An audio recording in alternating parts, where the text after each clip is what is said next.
Yo, what is up guys? The FNCS Major 1 Last Chance Qualifier is now just a couple days away. And with that, many of you are wondering if there's any last minute tips or strategies you need to know to help you qualify through.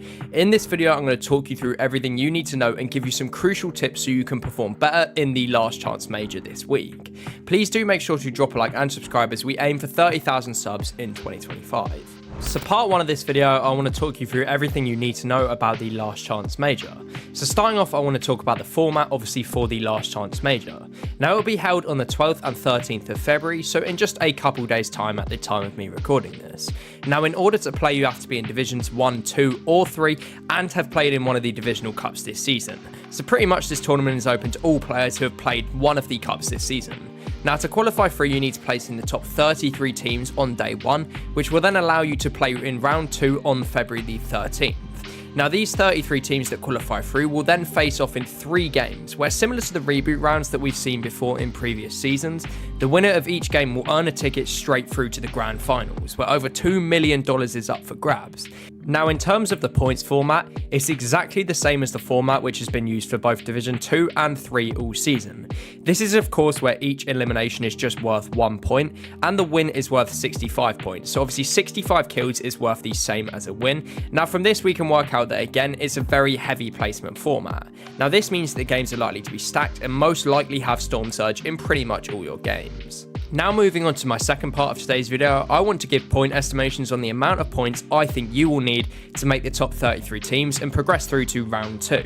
Now if we look at data from Division 3, we can see that on average to place in the top 33 teams was around about 350 points in the last few weeks. Now with the Last Chance Major having the same points format as the divisional cups, it would be easy to predict the points needed to be around about 350 points, similar to what we've seen in Division 3. However, with all the teams coming from Division 1 and Division 2 also now playing with the Division 3 players, I think this will have quite a substantial impact on the total amount of points that you need in order to call through in the top 33 teams.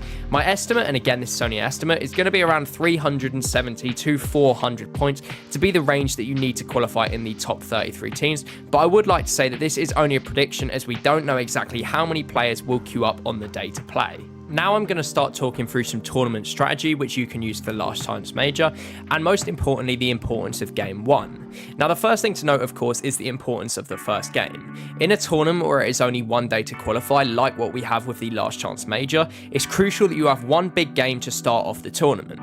With there being Division 1 and 2 teams mixed in with lower elo players from Division 3, it's likely that a lot of teams are going to drop massive 30 to 40 bomb kill games in their first game, shooting them straight up the leaderboard and having a massive first game.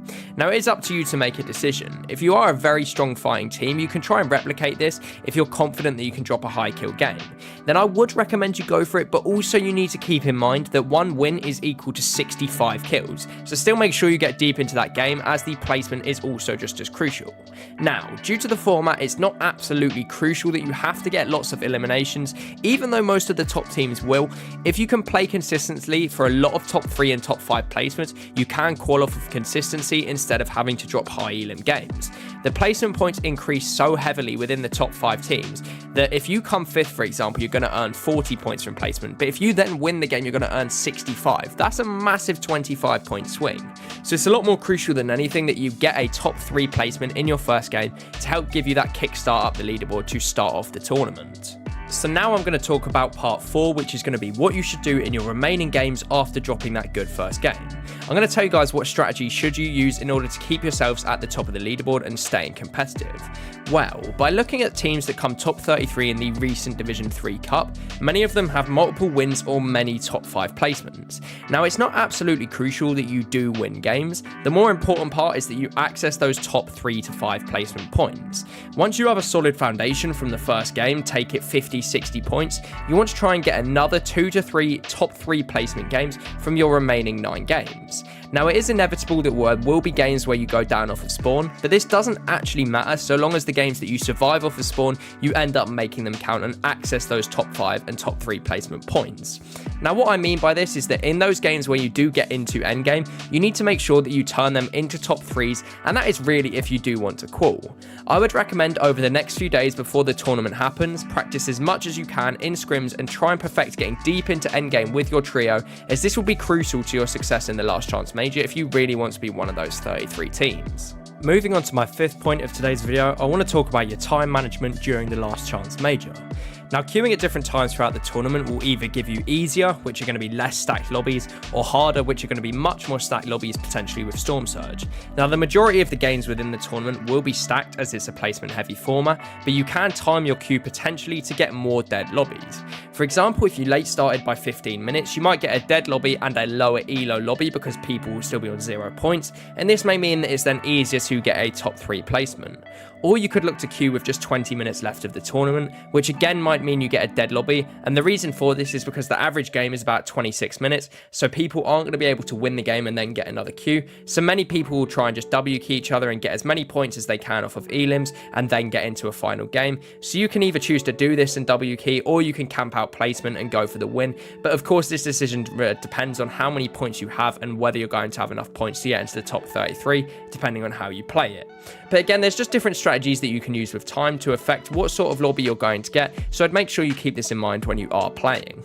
Now, just a bonus point I want to add on, and that's that Storm Surge will most definitely play a factor in the majority of these games, so make sure that you are keeping track of your damage dealt and always looking for beams to keep yourselves above that threshold, whether these just be 3-2-1 beams as a team with the Hollow Twister AR, or sniper shots or something like that.